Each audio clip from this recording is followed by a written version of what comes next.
And hello again, everyone. I'm Chris Lincoln. Welcome to Oklahoma Sports Scene with the Wee Street Ice Center, home of the Tulsa Ice Oilers. Going to wrap up the college football season. Our Big Four teams, we had 2 at 500, 2 with losing seasons, 4 seasons to forget. We'll have a special guest from Oklahoma State University, John Holcomb, who's covered the Cowboys for 20 seasons as their radio network analyst.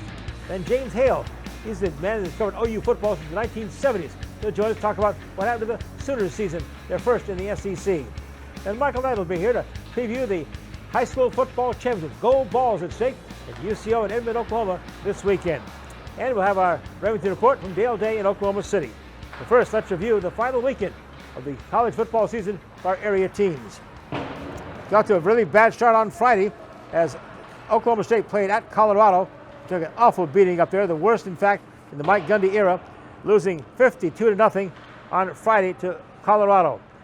That's their 9th straight Big 12 game loss. Last place finish, the 52-0 loss to Colorado, was the worst loss in head coach Mike Gundy's 20-year career, and give OSU their first winless conference record in 30 years. Obviously the grade is F. LSU 37, Oklahoma 17. Sooners had it tied at halftime, but then their offense sputtered and scored no points, shut out in the second half. Thank goodness for the Alabama upset, because that means Oklahoma will continue their streak of going to the bowl game for the 25th consecutive year, but graded-wise had to get a D. Florida Atlantic 63, Tulsa 16, another F for the Golden Hurricane. They could not rally for their interim head coach, Ryan Switzer. Florida Atlantic, by the way, won its first AAC game in some 11 tries. The 63-16 rout on TU's home field in the final game of the season. And Missouri battled Arkansas and the snow and won 28-21, scoring in the final 2 minutes of the game in Columbia. As Arkansas, though, did finish 6-6, they'll be going bowling. Let's take a look now at this week's Associated Press College Football National Poll. The changes after some big upsets. The biggest one, of course, Michigan knocking off Ohio State as a 23-point underdog. So Ohio State, Miami, and Clemson all dropped in the AP Top 25 poll for the losses this past weekend, while 8 of the top 10 teams moved up 1 spot, although behind the Ducks. Oregon, number 1, top spot for the 7th straight week. When we return on Oklahoma Sports Scene, we'll look at this weekend's conference title games for the 12-team college football playoffs, automatic qualifiers, getting ready to set the bracket. Right back with that after this timeout. Pitch, Casey lines it down the left field line. Drillers win! Baseball, fireworks, food, and family, it's all in Tulsa at One Oak Field. Score your Drillers season membership today with plans and prices fit for every fan. Whether you want to catch every game or select nights, we know you will have a great time at the ballpark. We're proud to offer a variety of membership options, so don't wait. Contact a Drillers rep who will personally help you find the right plan for you. It's all in Drillville for 2025. Our story. It lives in Tulsa, where the spirit of the past lives alongside us and urges us on toward a vibrant future. Because our story is still being written. It's the story of Tulsa, told by the journalists who live it and love it. Whether it's covering our rich history, bringing you the hidden gems of the food scene, or following the action in local sports. And here, in the Tulsa world, is where it comes to life. The Tulsa Oilers are back for another ice-melting year. He shoots, he scores. Good grief, it's a Peanuts Christmas celebration. Sunday, December 8th, 3:05 at the BOK Center. Get your picture with Snoopy. The first 1,000 fans get a free Tulsa Oilers Christmas stocking. Experience the ultimate in fast-paced entertainment. It's turned over and going the other way. Get your tickets now at TulsaOilers.com. Don't miss the hard-hitting, pulse-pounding, smash-mouth excitement. Ooh, I can feel that one. Get your tickets for Kids Day at TulsaOilers.com. This is your town, your team, your Tulsa Oilers hockey are back.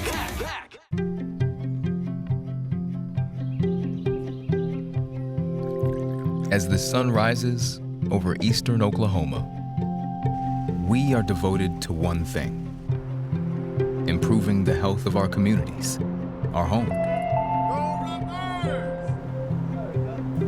We are your friends, your neighbors. We are the people of St. Francis.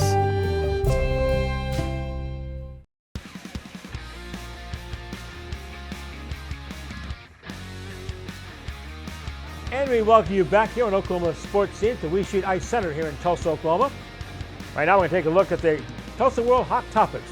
We begin this weekend finally filling out the bracket for the 12-team college football playoffs with a round of conference championship games. We'll again start to take a look at these games in December. SEC title game pits number 2 Texas against number 5 Georgia. That is a rematch of their top 5 meeting in October, won by the Bulldogs. The Big 12. Who would have predicted this at the start of the season? I'll tell you who. Nobody. Number 12 Arizona State against number 16 Iowa State. Arizona State, by the way, was picked to finish last in its first year at the Big 12 play by us preseason experts. Iowa State, meanwhile, has just now won 10 games for the first time in their school history. Here they're playing for the Big 12 championship, an automatic spot in the college football playoffs. And again, Arizona State against Iowa State. The Big 10, well, it's not Ohio State. They got beat by Michigan, a 23-point favorite. And Oregon, number 1, now waits for Penn State, ranked number 3. The first time this season, the Ducks and Nittany Lions will clash in a Big 10 championship game. This is just the 5th meeting all time between the two schools. First one since 1995. That's when Penn State beat Oregon in the Rose Bowl. That capped a 12-0 season, the last time the two teams have played. In the American Atlantic Coast Conference, it's number 8 SMU, 11-1 against number 18 Clemson, 9-3. The Atlantic Coast Conference title match, Clemson snuck into this game after Miami was knocked off by Syracuse. After losing to South Carolina on Saturday, beating SMU looks like Clemson's only shot at reaching the playoffs. The odds are rising that the Atlantic Coast Conference will be a one-bid league for the new 12-team playoffs.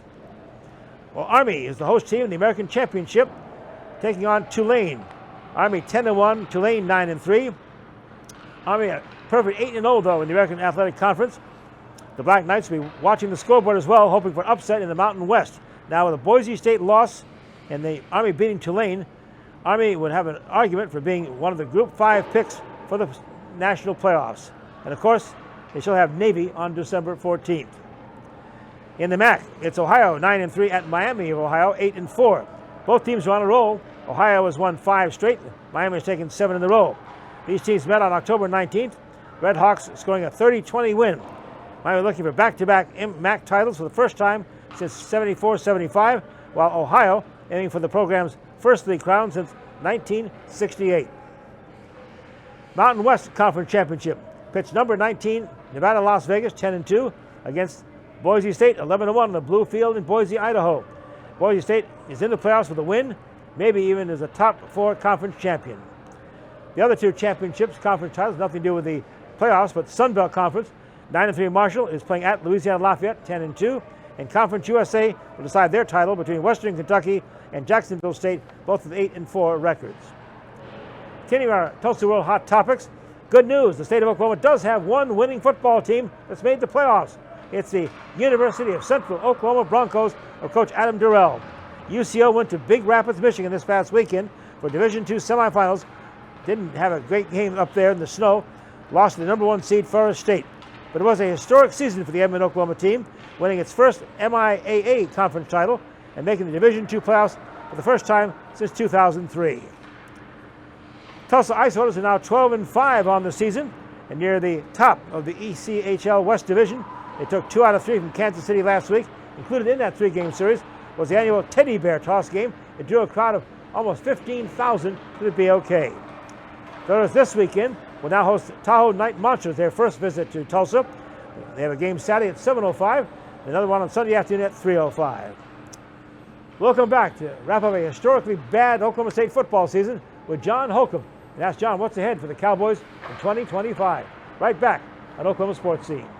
Thoroughbred season at Remington Park continues into December with plenty of winning primetime action. The final evening of the season will feature horses trying to reach the 2025 Kentucky Derby by competing in the Springboard Mile. Remington Park's top 2-year-old stakes event of the year leads a stakes-filled program. The normal Remington Park Racing Week is Wednesday through Saturday, first race nightly 6:30 p.m. Special Monday and Tuesday racing happens in late November at 2:30 p.m. Visit RemingtonPark.com for all post times, group rates, and dining reservations. Founded in 1960, Ed Bashira's Formal Wear and Fine Clothing has been dressing gentlemen for over half a century. We are family owned and operated, offering premium brand tuxedos and accessories in our Tulsa store on South Harvard. Bashira's also does made-to-measure suits, sports coats, dress shirts, and slacks, and a top line of sportswear.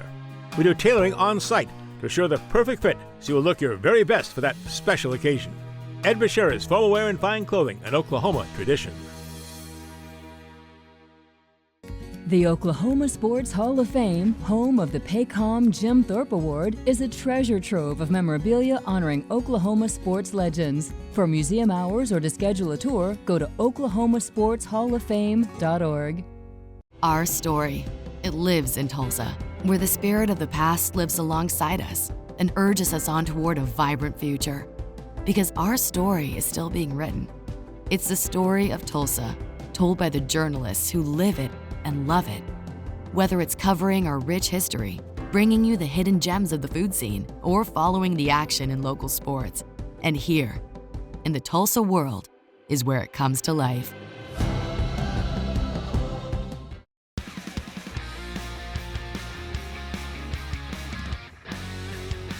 Welcome back here at Oklahoma Sports Scene at the Wee Street Ice Center in Tulsa, Oklahoma.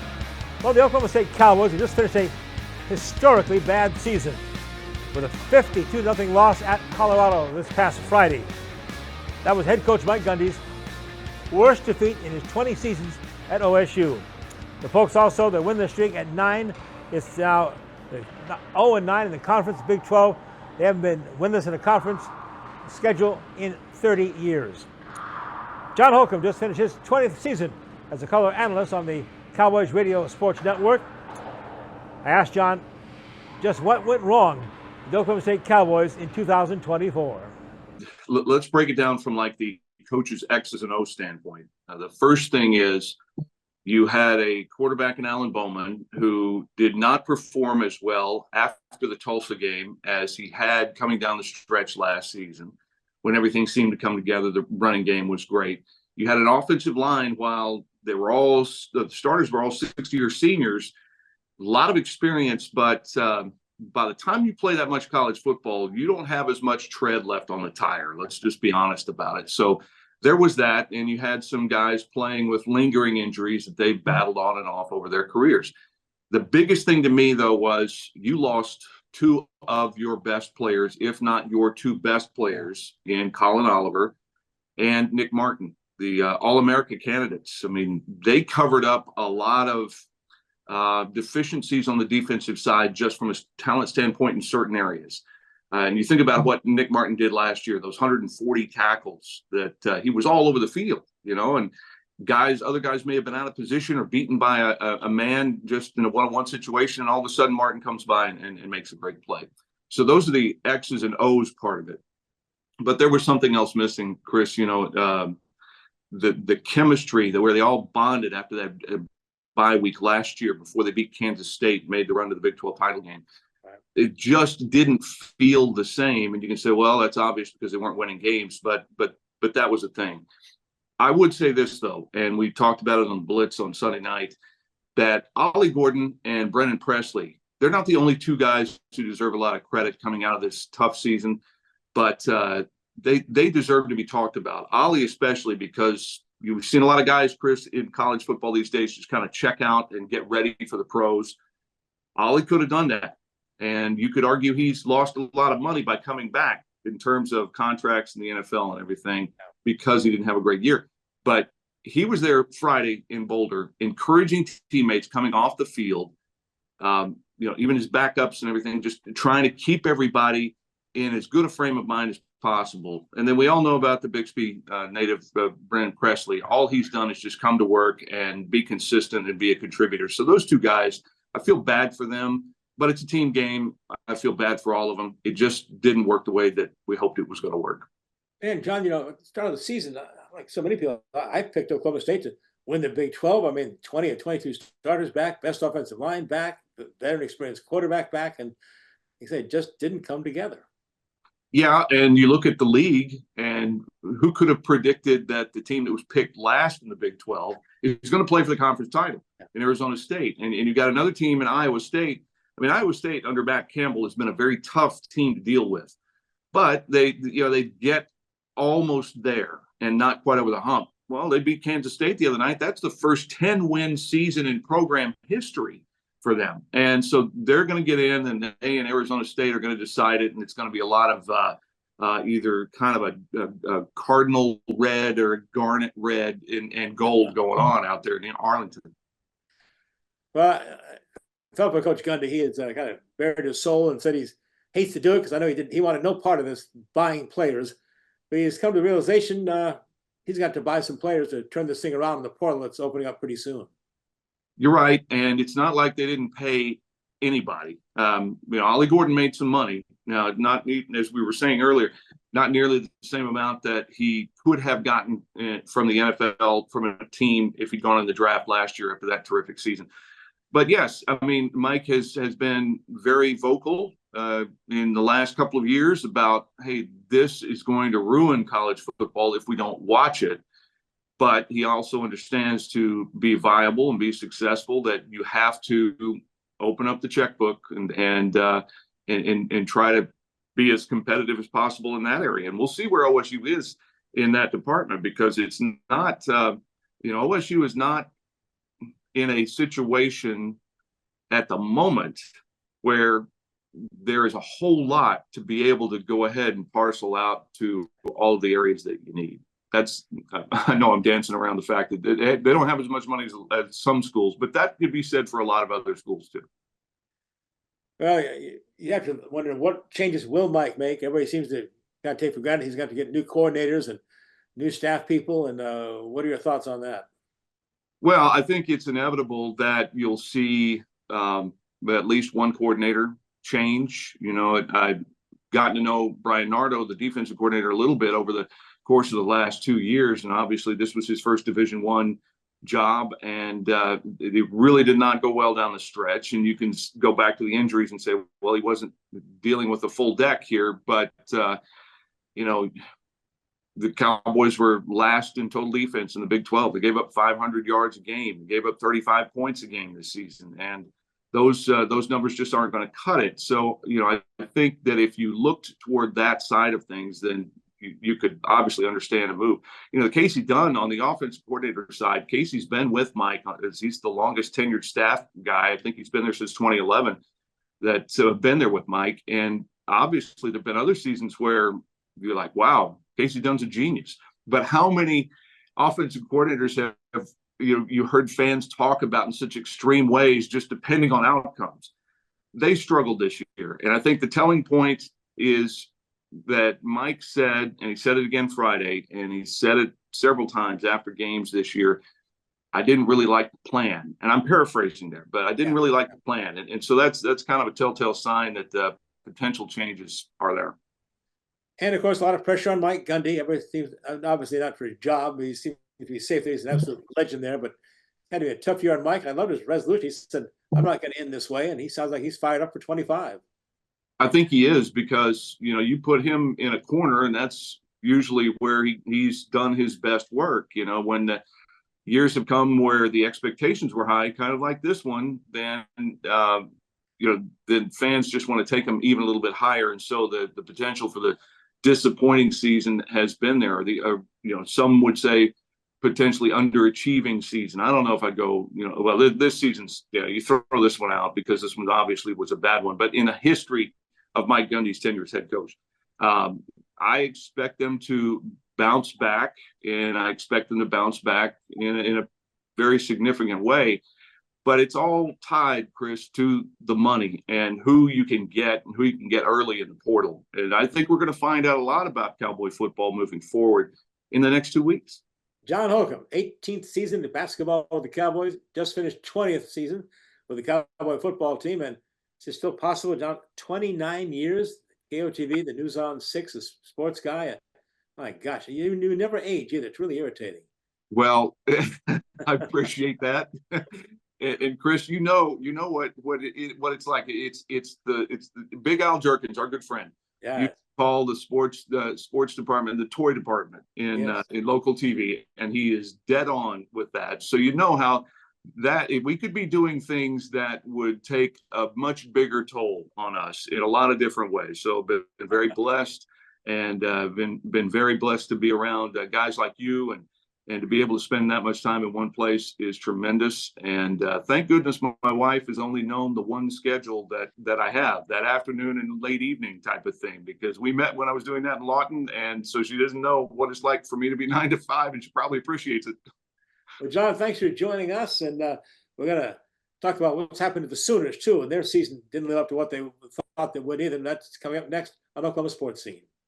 Thoroughbred season at Remington Park continues into December with plenty of winning primetime action. The final evening of the season will feature horses trying to reach the 2025 Kentucky Derby by competing in the Springboard Mile. Remington Park's top 2-year-old stakes event of the year leads a stakes-filled program. The normal Remington Park racing week is Wednesday through Saturday, first race nightly 6:30 p.m. Special Monday and Tuesday racing happens in late November at 2:30 p.m. Visit RemingtonPark.com for all post times, group rates, and dining reservations. This holiday season, experience the magic of Midtown Tulsa's indoor winter wonderland at the Wee Street Ice Center, December 13th to January 5th. Skate on the best indoor ice in Tulsa, ride the enchanting train, and experience snow indoors that'll leave you feeling like you're in a winter fairy tale. Kids will love pictures with Santa, plus special holiday activities. Don't miss out on the season's best family fun. For a full list of activities and times, visit WeStreetIceCenter.com, where every day is a snow day.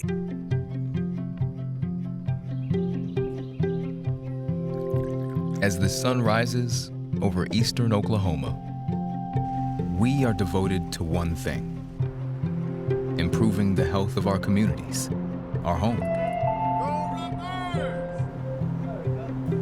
We are your friends, your neighbors. We are the people of St. Francis.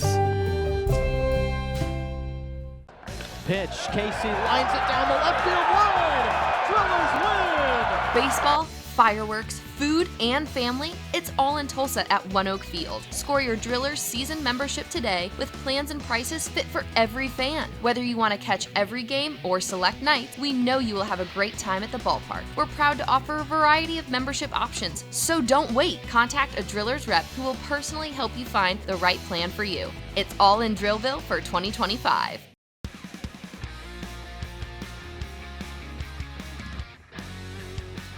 The Oklahoma Sooners ended their 2024 college football regular season with a 37-17 loss at LSU this past Saturday night, held scoreless in the second half. Their record now 6-6 and 2-6 for 13th place in the 16-team SEC in the Sooners' first venture into the Southeastern Conference. Now, what went wrong this season? Well, the guy to ask is James Hale of Die Hard Sooner Report. James has been covering Oklahoma football since 1975. His first trip, though, to Baton Rouge. So I asked him, what was the atmosphere like at LSU under the lights at Tiger Stadium? Well, it's a great environment there. You know, there's 99,000 people there. So, they didn't have that many people sitting in the stadium or anything, but, they had a great crowd, and there's a lot of people. It's festive. Everybody's, into the team, and the things they do to rev up the crowd, very similar to what they do in Norman. Matter of fact, they do some of the same things that they do in Norman. So it was an incredible atmosphere. I'm glad I went. It's a long trip. It's a long drive to get there. Then the Sooners are in this game in the first half. Then they have a couple of disastrous things happen. They take the lead 14-10. They give up a 100-yard kickoff return. That kind of stuff has happened to them all year. Yeah. And then they battle back and they tie it up. They get the field goal. It's 17-17, and then boom, the defense lets them down. Right? They give up the 36-yard touchdown pass. Eli Bowen looks like he's in coverage, and he's right there, but he doesn't play the ball, and it falls down to Hilton. Touchdown. They take the lead at the half. So then you're hoping OU comes out, because they did drive it in the first half, and you hope in the second half they drive the ball to start the game. Nope, 6 plays, 20 yards, they punt.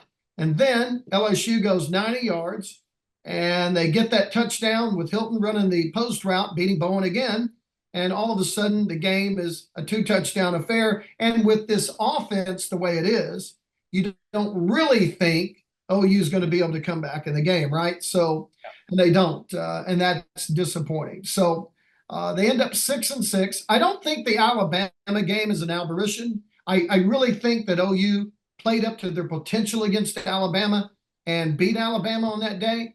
The defense played as well as it can play and shut down Alabama. It shows you how good that defense can be.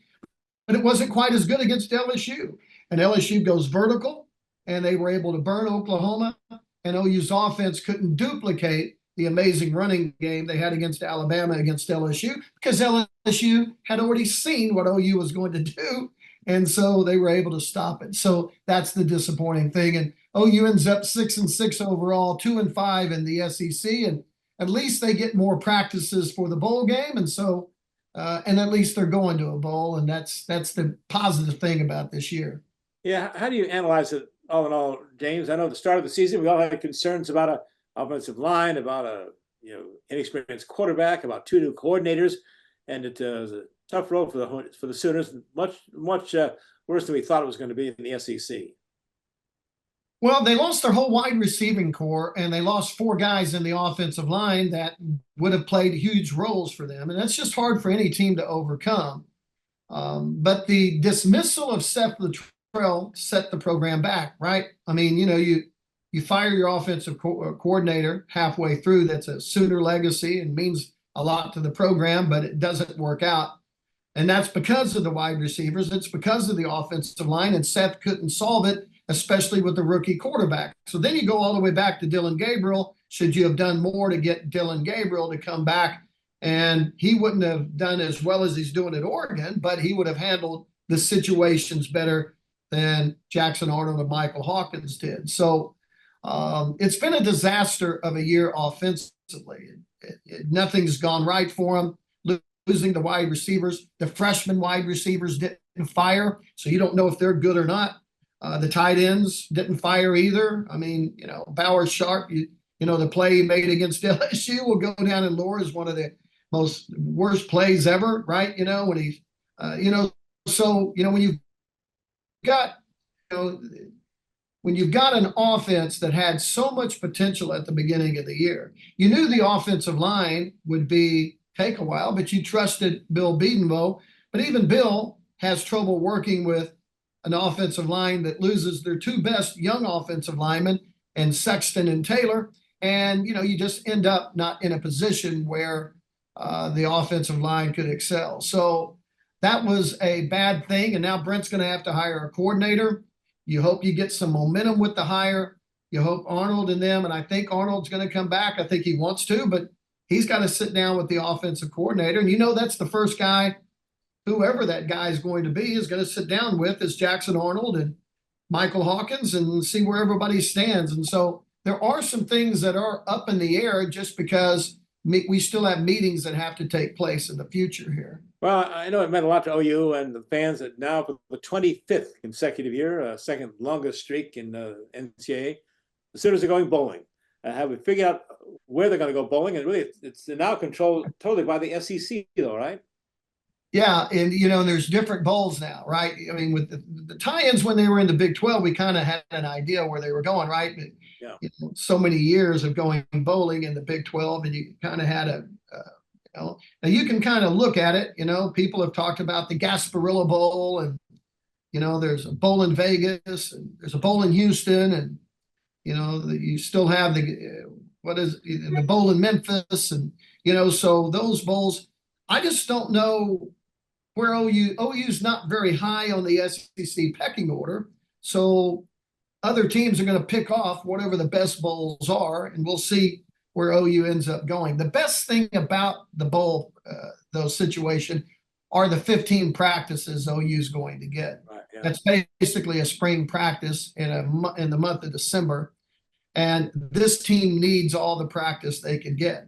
And you start getting Kobe McKenzie and Lewis and some of the other guys ready at linebacker because Danny Stutzman's going to be gone. And, you start getting, Logan Hallen gets 15 more practices. Heath Ozita gets 15. Eddie Pierre-Louis gets 15 more practices. And so does Everett at center. And, Bates who's been the backup center all year. So Xavier Robinson gets 15 more, at running back. And so does Jackson Arnold. And so does Michael Hawkins, as long as that meeting goes well with whoever the offensive coordinator is going to be. So, so that's the best thing about the bowl trip. But where they're going to go, I really don't know. I don't know how. We've never worked with the SEC to kind of get an idea how they're going to battle for teams, or does OU still get a pick. I know one thing, OU doesn't want to go to Vegas if that's where USC is going to be, and they don't want to play USC. It's not that they fear USC, or they just don't want that. That they just feel like that'd be too much about Lincoln Riley and what happened in Oklahoma, and they don't want to have to go through that. And I'm sure they'll let the SEC know that. Well, an important date coming up, December 9th, the portal opens. And if anybody showed what the portal can do to a program instantly, it's the Colorado Buffaloes. So what do you think about OU and the portal? The money is there for the OU, I understand. So think they're going to go shopping? Oh, yeah. I think you have to if you really want to be a contender. I don't think you can play college football anymore without being a prominent member in the transfer portal and what you're going to do. Now, Jaquez Petaway has already indicated he's going to be in the portal. So this is going to work both ways. You're going to see several players enter the portal. Some are going to be asked to enter.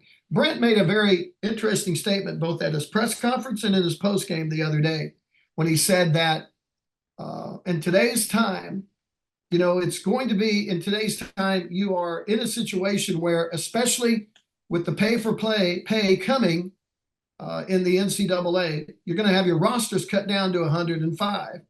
And he says, and not all those are just going to be scout team players that you're going to be tell can't be on your team. There's going to be a few guys on the roster that if they can't get healthy or they haven't been able to practice or for whatever reason, they may not be asked to come back and be on the team next year. So see, this thing that we used to fear in college football and say was a bad thing in college football, it's here. You're now going to tell some kids, we don't want you in the program anymore. And that's where we're at in college football and now in the transfer portal. Now, in the portal, if OU needs to get a receiver, because they've had one wide receiver decommit, Harris out of Mater Dei. All right, so if you need to go get one, well, there's already 4 or 5 receivers that are 1,000-yard receivers that are out there. Oh, you got one of the best last year in Deion Burks if they need to go get another one. Now, a key thing for next year is all those upper class wide receivers coming back. Nick Anderson, Aaron Anthony, Jalil Farouk, Burks, and all those. And they've all indicated they want to come back. So OU in 1 year could all of a sudden go from no wide receivers to an abundance of really talented receivers. You go get another one in the portal and you're set. Maybe go get a tight end. So there's a number of things they could, maybe another offensive lineman to come in. So yeah, they're going to be spending money in the portal, and they're going to be very active in the transfer portal. Well, James Hale of diehard Sooner reports, and of course he's covered the Sooners since 1975. And you and I have been around. Are you older than me? You probably are. Yes, I came in 74. I'm now 77 years old. I'm a lot older than you. Okay, well, you're not. You were right. We're right there, brother. I mean, so we're pretty close. You were legendary before I was even started. Yeah, right. I wanted to be you. So, we've both been around for a long time. So, James, thanks for joining us as always. I'm sure we'll catch up with you when the things are all wrapped up before we put these footballs away for a year that we'd like to soon forget. I'm sure. Let's get ready now for high school football. Michael Knight is going to take us to the championship games of Oklahoma football coming up this weekend. That's next on Oklahoma Sportscene. The Tulsa Oilers are back for another ice-melting year. He shoots, he scores! Good grief, it's a Peanuts Christmas celebration. Sunday, December 8th, 3:05 at the BOK Center. Get your picture with Snoopy. The first 1,000 fans get a free Tulsa Oilers Christmas stocking. Experience the ultimate in fast-paced entertainment. It's turned over and going the other way. Get your tickets now at TulsaOilers.com. Don't miss the heart-hitting, pulse-pounding, smash-mouth excitement. Ooh, I can feel that one. Get your tickets for Kids Day at TulsaOilers.com. This is your town, your team, your Tulsa Oilers hockey are back.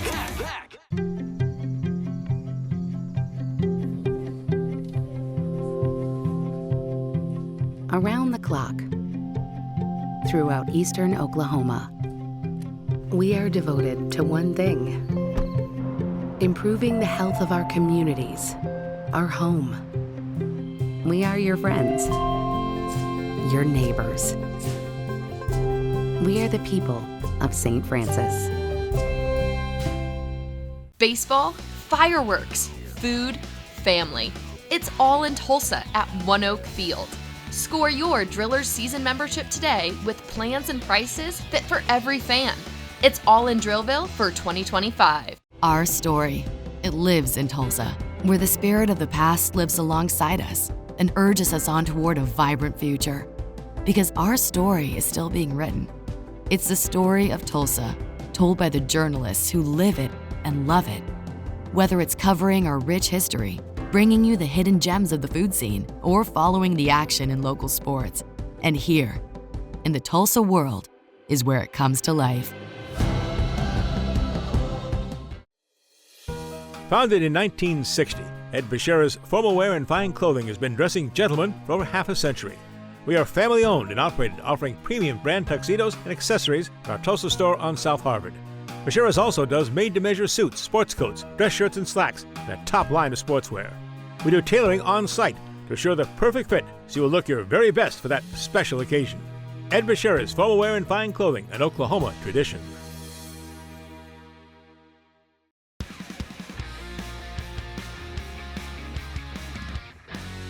It's gold ball time in Oklahoma. That's the prize for the high school football state champions in Oklahoma. The guys going to be covering it all this weekend in Edmond and UCO is Michael Knight, PrepRedzone.com. And Michael, it's going to be like Christmas for you. 3 days of football, a lot of gold balls to hand out. Yeah, coincidentally, it's December. Yeah, it's perfect. Episode of December, and great 3 days of football. And this is only week one. We'll have another week next week as well. But man, I can't wait to get to Edmond this week. All right, let's start with the game on Thursday. 1 o'clock game. It's 8-man football. Talk about that. Yeah, so it's the first year. Look, UCO has hosted the 11-man state championship games for several years now. Right. They've done a great job doing that, but there was always a disconnect with the 8-man programs where they would host those games at other sites. And now this is the first year, because of the splits in the different divisions, there's 12 classes total, which means we have 6 championship games this week, 6 championship games next week, and Thursday's first game will actually be an 8-man game. There will be 2 more 8-man games next week. This is Class B1. It's Dewar versus Laverne, and I'll admit firsthand, I know a lot about high school football in Oklahoma. I don't know as much about the 8-man programs, but what I can tell you is Dewar is one of the more traditional powers when it comes to 8-man football, especially over the last decade. It seems like year in and year out they're in contention for a state championship. Obviously, this is one of those years. And the same thing can be said about Laverne. You know, they won 2 championships in the last 3 years. They have one of the best 8-man football players in the state in Felix Teal. You don't see this combination very often, Chris. He is a state champion in track as a running back. So you would assume he's fast. Yeah. Yes, he's also one of the strongest kids in the state. He's a state champion in powerlifting. Wow. You don't see that combination very often. Felix Teal has been dynamic. He helped lead them to a state championship as a freshman. He did it again as a sophomore, and now he's looking to get a 3rd title in 4 years. I'm looking forward to seeing that game. It's going to be a great game to kick off 3 days of football in Edmond. Then the game at 7 o'clock evening. That's going to be a great one. Lincoln Christian, number 1 in the state, defending state champion, against Sulphur, number 3. They're the highest scoring team in Oklahoma. At least in the last 5 weeks, the last month and a half or so, Sulphur, you look at the last 2 games of the regular season and the first 3 games of the playoffs, this is a team that's averaging around 60 points a game on the offensive side of the ball. And, I mean, look, I saw them in person last week against Shakota in the semifinals. It's the semifinals. It's the Final Four. This should be really good competition. They were in the 40s halfway through the second quarter, and it seemed like every single time they touched the ball, they were scoring. But then again, on Thursday night, they're going up against Lincoln Christian. This is a team that hasn't lost since 2022. They went undefeated last year. They're undefeated this year. They're looking to defend their state championship that they won last season. This is a team in Lincoln Christian that is used to playing in these type of games. They might not start the fastest. Last week in the semifinals, they went down 14-0 to Heritage Hall. The final score ended up being 42-14, so they had no problems there. But I'm telling you right now, if you start slow against Sulphur with how much they can score, you might not be able to catch up on Thursday night. Now, when it comes to Lincoln Christian, like I said, they're a team that's used to being in this position. Jerry Rickey, their head coach, has done a great job with this program.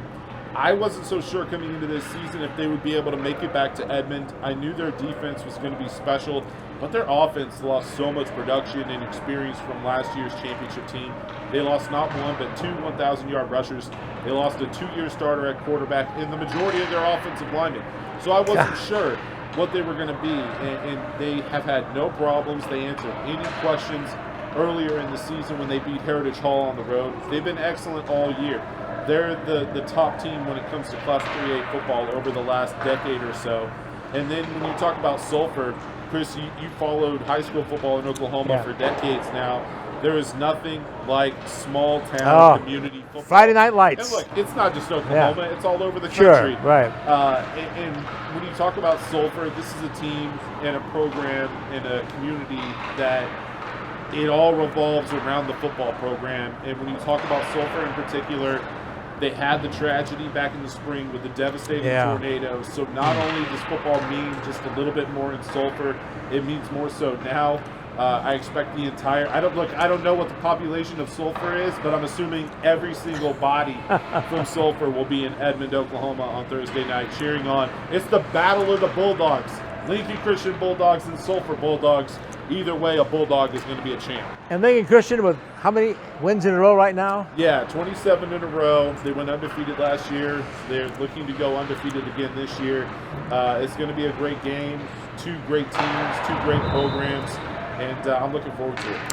What a great start to our high school football championships, and it continues on Friday. In fact, it's kind of a repeat. The 1 o'clock game, getting Washington, number 1 ranked, against Millwood, number 2. They've played the last 2 years for the gold ball. Yeah, this is the trilogy. It's part 3 of the Washington-Millwood story. And if you're a Millwood fan, you're really tired of the color silver. They've met in the last 2 state championship games. Washington won both of them. And they're now meeting again. And even though there's a split in Class 2A and 2A1 was really top-heavy this year, it always felt like these 2 teams were the number 1 and number 2 teams in the class. That's how I've had them ranked really since June when my preseason rankings came out. Then they've played like that. Millwood, they've looked great. Washington, same thing. And similar to Lincoln Christian, I wasn't sure about Washington on the offensive side of the ball coming into this year because they had to replace a 3-year starter at the quarterback position, and they did it with a freshman. Creed Barrett is his name, and now if you followed us on Prep Redzone Oklahoma, I've written quite a bit about Creed Barrett over the last year because I saw him before he even entered high school. I was like, that kid has a chance to be special. I'll be the first to admit, I didn't think he'd be this special as a freshman playing against some of the best teams in Oklahoma. And, he has in the mid-30s for touchdowns, only 1 or 2 interceptions. He's played excellent all season. But this is a little bit of a tougher situation when you're talking about a state championship game against a program in Millwood that is really tired of losing to Washington. So I'm looking forward to seeing what happens there. And Washington has the state's longest, consecutive win streak. Yeah, the longest active one. Yeah. XP still holds the mark That's for the true, state yeah. record. But Washington has won 43 consecutive games. And even prior to that, Chris, they were used to being in championship games. This is their 5th consecutive year to play for a state championship. And in those 2 years that they didn't win, they went 14-1. So this is a program that has won a lot of games over the last 5 years. They're used to making Edmond their second home at this point of the year. 43 consecutive wins. They're looking to go 14-0 and complete not only a 3rd straight state championship, but a 3rd straight perfect season. And if some of you can only go see 1 game this weekend, you better get there on Friday night, 7 o'clock. Number 1, Owasso Rams, undefeated against the reigning state champions, and over again, the Bixby Spartans. What a game that should be. Yeah, and don't just see one matchup this week. There's great football That's all right. 3 days. Get Yeah. there all 3 days. It's going to be awesome. But if you can't be there, follow it all on Prep Redzone Oklahoma. Yeah. Bixby and Owasso. It's dynasty versus perfect season. That's what I've kind of labeled this game as, because you have the Bixby Spartans, who are without a doubt the cream of the crop when it comes to Oklahoma high school football. They've taken over that title as the top dog in this state. With what they've been able to do, this is their 11th consecutive state championship game. And 11 straight. Yeah, that's an insane number. And I think we talk a lot about Bixby. We talk a lot about the stats and the scores and the things that they've been able to do in the championships. That is a legitimate, ridiculous number that should be talked about more. 11 straight years they played for a state title. They've won 9. They're looking for 10 on Friday night. This is the 3rd straight year that Owasso and Bixby have met in the playoffs after opening the season against one another. And coming into this season, quite frankly, Bixby has owned Owasso.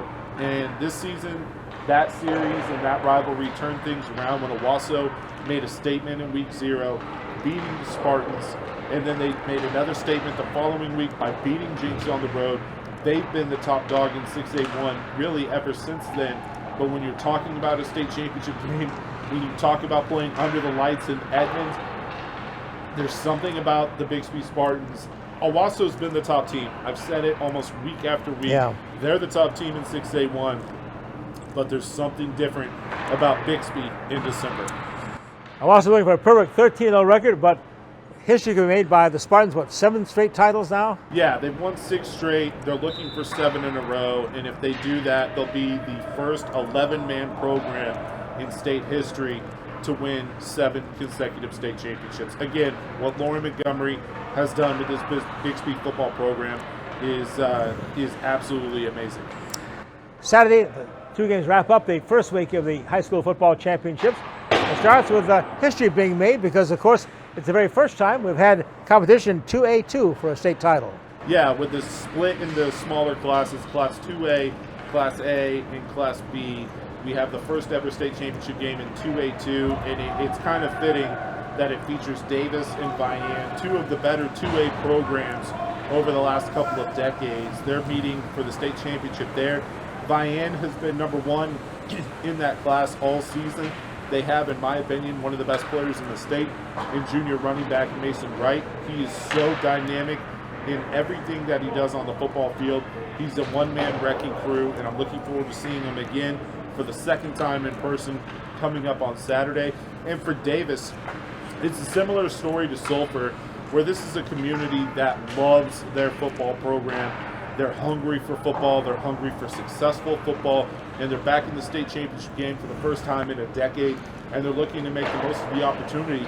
You know, when my preseason rankings came out, Davis was our number 2 team, but then they started 0-3 against a brutal non-district schedule. I kind of thought that was possible, and so I didn't drop them, but then they lost to Holdenville on the road, and that set up a path where they went into the playoffs at 6-4. They went into the playoffs with a tougher road. They had to go on the road in the quarterfinals to face Adair. That was a team that was undefeated. They beat them. Then they had a semifinal meeting with Stroud, another undefeated team. They held a Stroud offense that had been averaging around 50 points per game to only 6 points in the semifinals. Davis has more than earned their way into this state championship game, but there's a reason Vian has been my number 1 team in this class all season. They've got Mason Wright. Davis doesn't. Vian's the favorite on Saturday. Then 7 o'clock, it all wraps up with the 6A2 state championship game. Muskogee going for a second straight state title. They're ranked number 1 against number 2 Choctaw. But Muskogee has something they want in this season, a perfect season. Yeah, they won it all last year. They went, I believe, 11-2 in doing so. It was their first state championship in nearly 4 decades. And of course, you know, that's another community that takes a lot of pride in their football. And winning a state championship for the first time in 4 decades, that means something. It means something a little special to Muskogee. Now they have an opportunity for a perfect season. But Choctaw isn't just going to let that happen. Choctaw has been great all year. Their only 2 losses this season are to Bixby, who's a defending state champion in the largest class in Oklahoma, and to Gardner Edgerton on the road. It's a team out of Kansas who's the defending state champion in the largest class in Kansas. So Choctaw has played tough competition. They've been tested, and honestly, they fared pretty well in those 2 matchups with both Gardner Edgerton and Bixby. And they ran away with the district championship. They looked great in the playoffs. So Choctaw's not just going to hand Muskogee another state championship. And this is a team in Choctaw that has a lot of championship experience. This will be their 3rd title game appearance in the last 5 years, and they're hungry to get that first gold ball in decades. Maga Knight's the guy to follow on PrepRedzone.com for all the highlights and information on the state championships. His buddy Thomas Walkersick will be with him shooting. Then we'll have highlights, of course, back here on Oklahoma Sports Scene next week. Preview the second weekend as well. Michael, got a lot of stuff coming on this weekend, right? Yeah, you can check it all out on PrepRedzone.com. You can check out all the highlights, the post-game interviews, coaches, players, on our YouTube channel, Prep Redzone Oklahoma. Just search us there, and then you'll see quite a bit of those interviews and highlights in next week's episode. And if you're in Edmond and you can give me some coffee, get the game. some caffeine, I need whatever you can give me. 3 straight days of football, but I can't wait. Christmas time for Michael Knight. Gold ball time in Oklahoma high school football. Welcome right back with our Remington Race Report. Dale Day joins us next from Oklahoma City. Tulsa Oilers hockey at the BOK Center. The ultimate experience of hockey and entertainment. Save big on season tickets today. Full season tickets starting as low as $17 per month for all 36 home games. Get your season tickets at TulsaOilers.com. That's TulsaOilers.com. Experience hard-hitting, glove-dropping, pulse-pounding, glass-rattling kind of thrill. Season tickets available now at TulsaOilers.com. That's TulsaOilers.com. This is your town, your team, your Tulsa Oilers hockey. The Oklahoma Sports Hall of Fame, home of the Paycom Jim Thorpe Award, is a treasure trove of memorabilia honoring Oklahoma sports legends. For museum hours or to schedule a tour, go to oklahomasportshalloffame.org. Founded in 1960, Ed Bashira's formal wear and fine clothing has been dressing gentlemen for over half a century. We are family owned and operated, offering premium brand tuxedos and accessories at our Tulsa store on South Harvard. Bashira's also does made-to-measure suits, sports coats, dress shirts, and slacks, and a top line of sportswear. We do tailoring on-site to assure the perfect fit so you will look your very best for that special occasion. Ed Bashira's formal wear and fine clothing, an Oklahoma tradition. Thoroughbred season at Remington Park continues into December with plenty of winning primetime action. The final evening of the season will feature horses trying to reach the 2025 Kentucky Derby by competing in the Springboard Mile. Remington Park's top 2-year-old stakes event of the year leads a stakes-filled program. The normal Remington Park Racing Week is Wednesday through Saturday, first race nightly 6:30 p.m. Special Monday and Tuesday racing happens in late November at 2:30 p.m. Visit RemingtonPark.com for all post times, group rates, and dining reservations.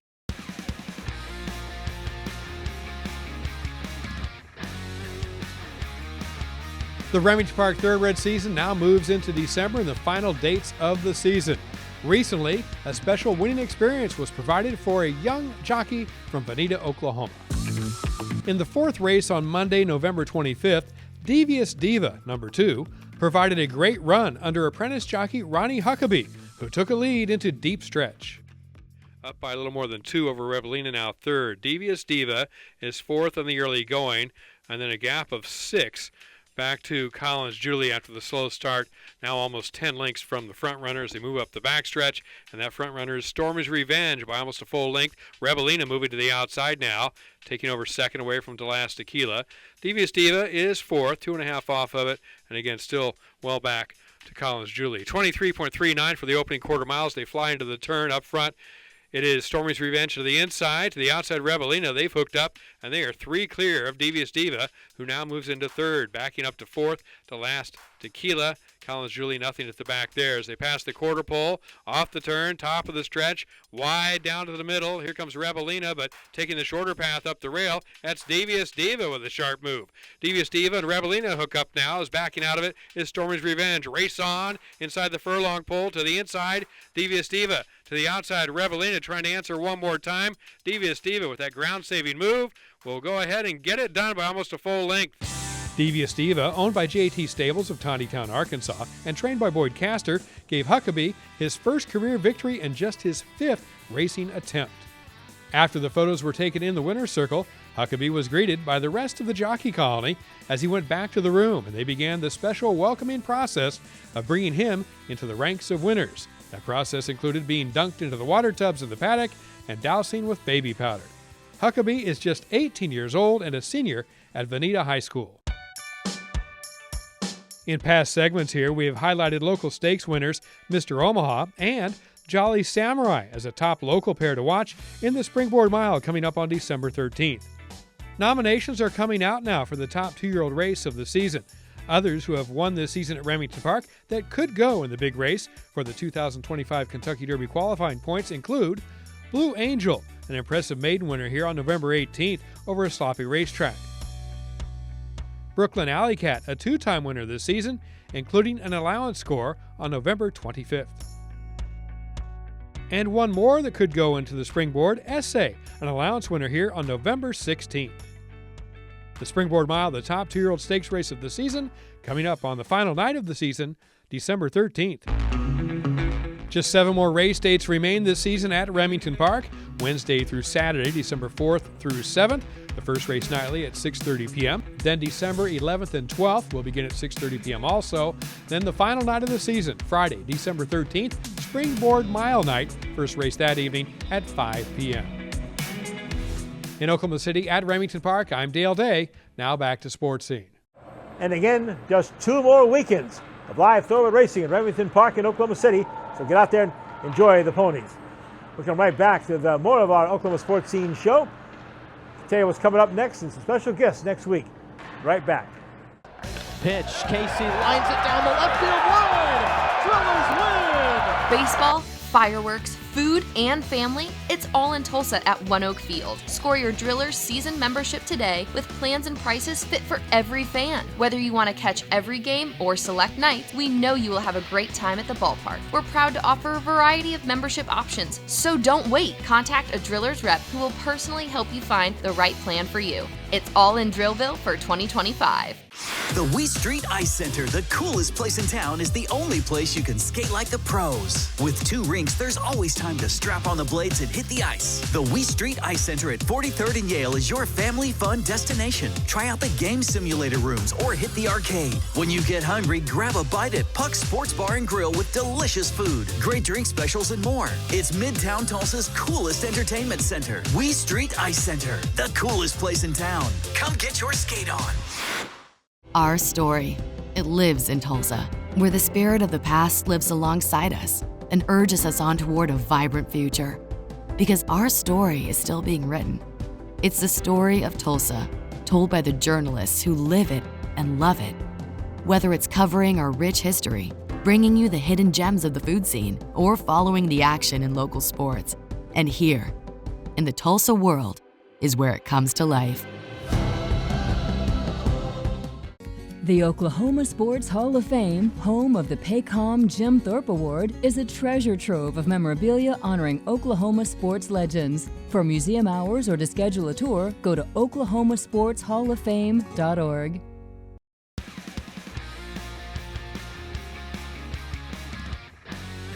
Here's what's coming up next week on Oklahoma Sports Scene. We'll wrap up the 2024 college football regular season, get you set for the 12-team playoffs as conference championships were decided this past weekend. We'll also feature, of course, some of the state's high school football championship gold balls at stake in Edmond, Oklahoma. Michael Knight's been there all week. He'll have a full report, special interviews for you as well. And next Saturday, December the 14th, is the traditional Army-Navy game, the 125th meeting of the 2 service academies, playing in Landover, Maryland. An old friend of ours, Todd Berry, former football coach at the Army, will join us to talk about this incredible rivalry, all the history involved in this Army-Navy battle. All that coming up next week on Oklahoma Sports Scene. So join us, and until then, remind you, as always, be a good sport.